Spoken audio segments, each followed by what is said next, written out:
Hello friends, my name's Jack from Smokestack Music. Today I wanted to delve into the back end of a project that I've recently been working on.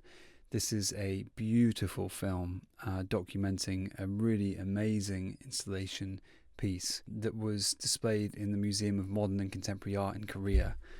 I had the massive privilege of scoring the documentary film which was breaking down the project. This is a really beautiful installation piece by the artist Uram Choe. He's been described as a bit of a mad scientist artist, just incredibly creative and incredibly beautiful artworks that he produces. The film was directed by Michael Beach and produced by his lovely wife Juwon, and I just felt so privileged to be brought on as a composer for this because it's just creative rocket fuel when you have such a incredibly powerful visual and such a lovely concept and such a clear vision. It's just wonderful to be a part of something like this. So I usually start every project with a sense of kind of crushing imposter syndrome, and this film was no exception. Because I respect the artist and the director and the producers so much, when you're presented with the finished film or even snippets of the film, for me at least, I feel a real responsibility to enhance what I'm looking at and to not detract from it in any way. I want the music to kind of flavour the air of the film instead of imposing itself. So I really wanted to understand the fundamentals of what this installation piece was about.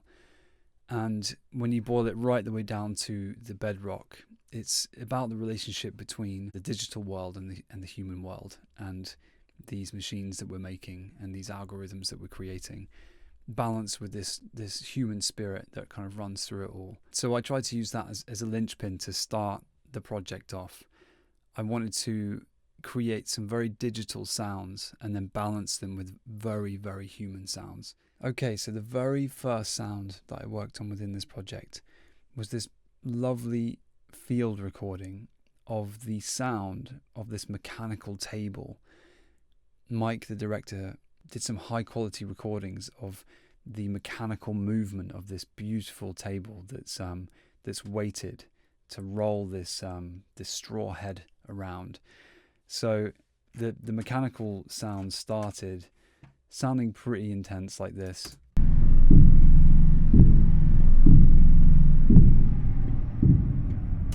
So I spent some time and I cut those sounds up to create some kind of pulsing rhythms within this piece, and they ended up sounding like this.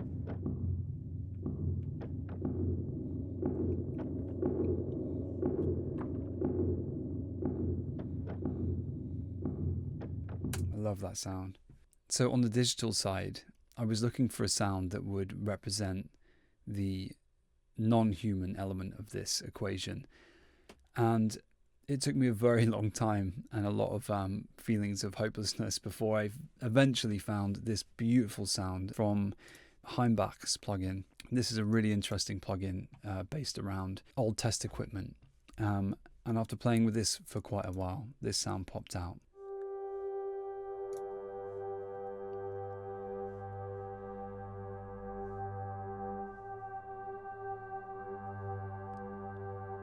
I just love that so much. And then to stack on top of that is a classic thing that I do with guitars. This is just from the Fender Tele, and it's a sound that I go back to quite often. It's just using the volume knob and creating these beautiful swells which are very unique to the guitar, which kind of adds a bit on top of this digital sound.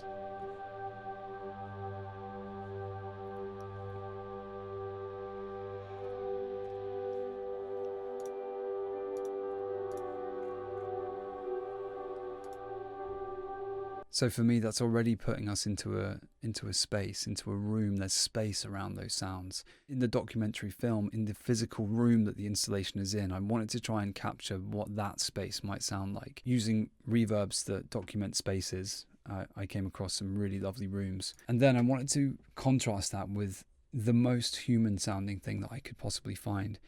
And what's more human than a cello? The cello to me is one step removed from the singing voice, and this beautiful cello here really helped to tell the other side of the story.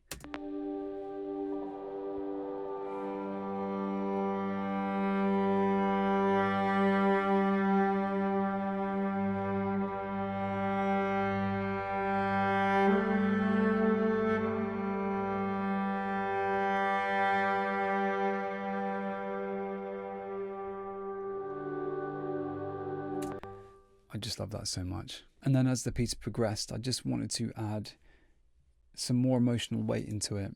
So I ended up cycling through lots of ideas and landed on just some straight, simple piano chords, which just create another layer of emotional content within the piece.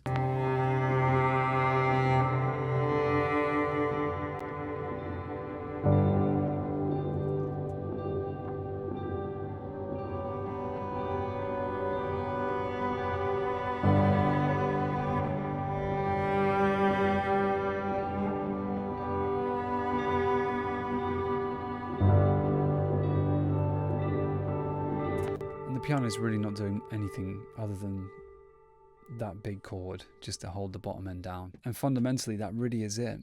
I found this to be such a beautiful project to work on. It was so creatively enriching. I try and think of a project in terms of what the piece is telling you that it needs, not to overshadow. Just think of the imagery and think of the space. If you're lucky enough to work on projects that have clear visions, clear artistic visions, then the piece will tell you what it needs. It's just a matter of honing your taste and distilling it down to the absolute basic minimum of what a piece needs, and no more, and to not overshadow, and to understand that the job is to flavor the air and to frame the artwork instead of shouting all over it. So thank you so much for watching this. If you've made it this far, I would love to have any questions from anyone if you're interested. This is all about community building and creating connections amongst people. So thank you again for watching, and I'll see you on the next one.